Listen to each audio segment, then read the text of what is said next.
Hola, bienvenido a Mayordomo Eficaz de Elena T. White. Este es el audiolibro que te ayudará a saber cómo multiplicar los recursos con sabiduría.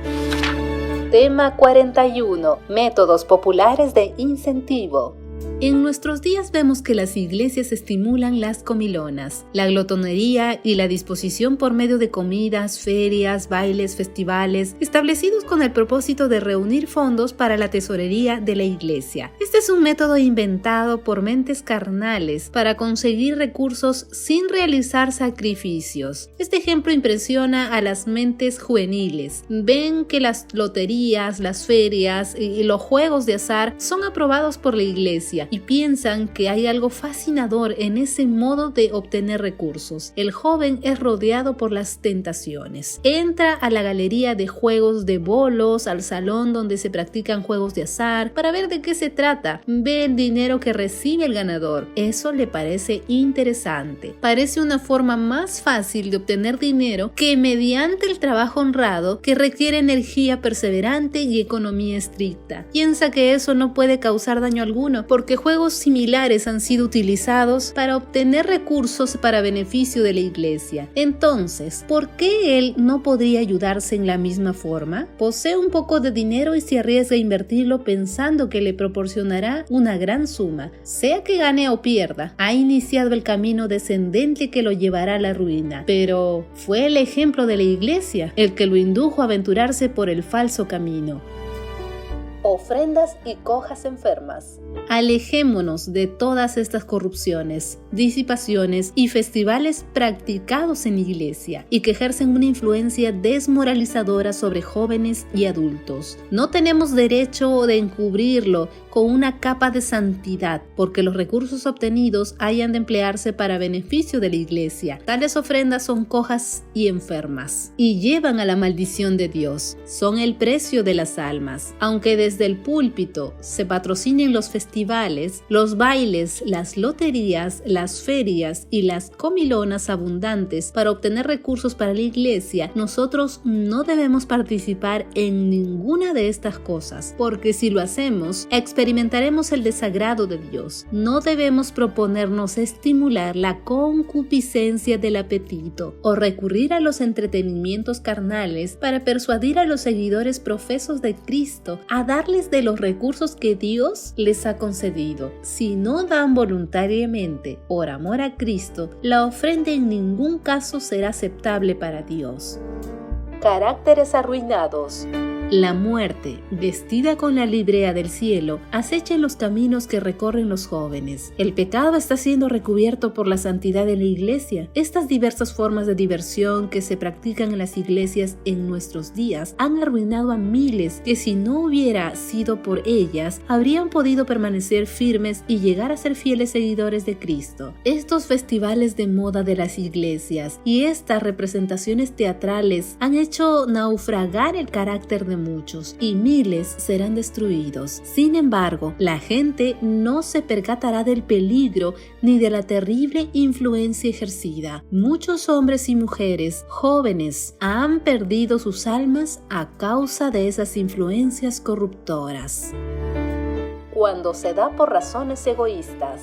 En reuniones presuntamente cristianas, Satanás arroja un manto religioso sobre placeres engañosos y jaranas impías para darles una apariencia de santidad, y las conciencias de muchas personas son aquietadas porque se reúnen recursos para sufragar los gastos de la iglesia. Los hombres rehúsan dar por amor a Dios, pero están dispuestos a entregar su dinero por amor a los placeres, la complacencia del apetito y razones egoístas. Debe recurrirse a esta práctica para sostener financieramente la iglesia, debido a que no hay poder en las lecciones de Cristo sobre la liberalidad en su ejemplo y en la gracia de Dios que obra en los corazones para inducir a los hombres a glorificar a Dios con sus recursos financieros. El daño causado a la salud física, mental y moral en estas reuniones de diversión y glotonería no es pequeño, y el día del ajuste de cuentas final revelará que hay personas que se permiten perdieron mediante influencia de esas reuniones donde reinó la algaraza y la locura. Resulta deplorable que las consideraciones sagradas y eternas no tengan el mismo poder de los tentadores sobornos y de las comilonas y las diversiones corrientes, para abrir los corazones de los presuntos seguidores de Cristo con el fin de que den ofrendas voluntarias para sostener el Evangelio. Es una triste realidad el que estos incentivos predominarán cuando las cosas sagradas y eternas no tendrán fuerza para influir en el corazón para que éste haga obras de benevolencia.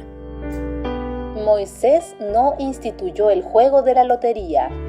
El plan de Moisés, puesto en práctica en el desierto para reunir recursos financieros, tuvo un tremendo éxito. No fue necesario compeler a nadie. Moisés no preparó ningún gran banquete, no invitó a la gente a reuniones de alborozo, de baile, de diversiones comunes. Tampoco instituyó juegos de lotería, ni una cosa alguna profana para obtener recursos con que levantar el tabernáculo de Dios en el desierto. Dios ordenó a Moisés que invitara a los israelitas a llevar sus ofrendas.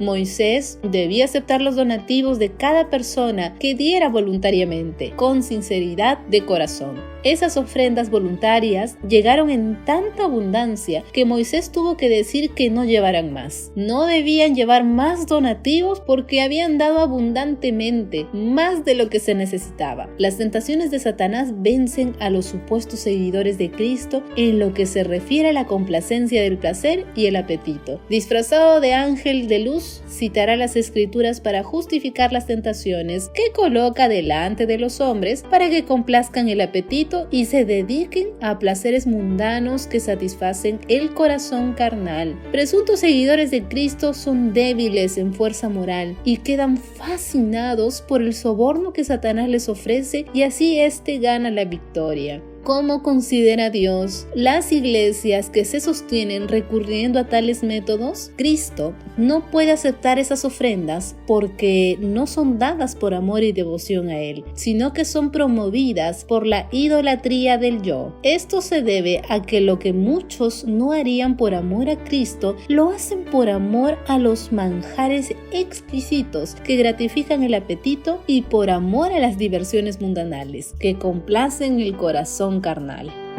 Repitiendo el pecado de Nadab y Abiú. Los cristianos presuntos rechazan el plan de Dios para reunir recursos para su obra. ¿Y de qué echan mano para suplir la falta? Dios ve la impiedad del método que adoptan. Los lugares de culto son contaminados con toda clase de disipación idólatra, con el fin de ganar un poquito de dinero de los amadores egoístas, de los placeres para pagar las deudas de la iglesia o sustentar la obra que ésta realiza. Muchas de estas personas no darían por voluntad propia ni un chelín con propósitos religiosos. Donde en las instrucciones dadas por Dios para el sostén de su obra encontramos mención alguna acerca de tómbolas de beneficencia, venta de caridad y otros entretenimientos similares, debe la causa de Dios depender precisamente de las cosas que Él ha prohibido en su palabra, de esas cosas que apartan la mente de Dios de la sobriedad y la piedad y la santidad. ¿Y qué impresión se realiza con esto sobre la mente de los incrédulos? Las elevadas normas de la palabra de Dios son arrastradas en el polvo y así se atrae oprobio sobre Dios y el nombre cristiano. Los principios más corrompidos son fortalecidos por este medio no bíblico de reunir recursos financieros, y eso es lo que Satanás desea que ocurra. Los hombres están repitiendo el pecado de Nadab y Abiú y están utilizando fuego profano en lugar de fuego sagrado en el servicio de Dios. El Señor no acepta tales ofrendas. Todos estos métodos para llevar dinero a su tesorería constituyen una abominación para Él. Es una falsa devoción la que promueve tales procedimientos. Cuánta ceguera e infatuación afectan a muchos de los que pretenden ser cristianos. Los miembros de la iglesia están haciendo lo mismo que los habitantes del mundo que vivían en los días de Noé, cuando sus pensamientos se dirigían continuamente hacia el mal. Todos los que temen a Dios aborrecerán tales prácticas como una desfiguración de la religión de Cristo Jesús.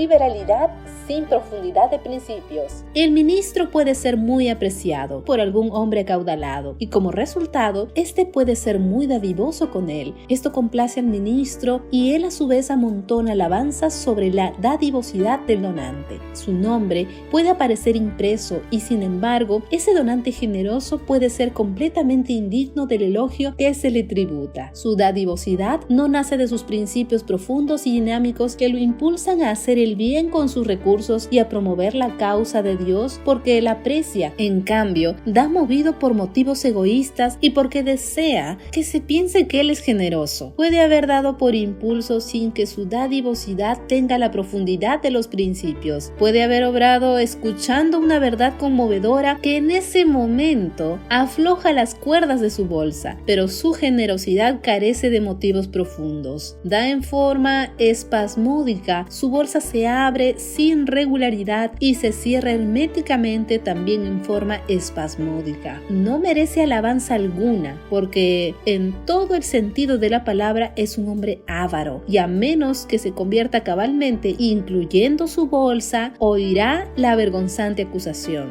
Ahora, ricos, llorad y aullad por las miserias que os vendrán. Vuestra riqueza está podrida, vuestra ropa está comida de polilla. Santiago capítulo 5 versículos 1 y 2. Tales personas despertarán por fin del horrible engaño en que han incurrido voluntariamente. Los que alabaron su liberalidad irregular ayudaron a Satanás a engañarlos y les hicieron pensar que eran muy generosos y que tenían mucho espíritu de sacrificio, cuando en realidad no conocían los rudimentos de la dadivosidad ni la abnegación. No te pierdas el próximo tema. Bendiciones.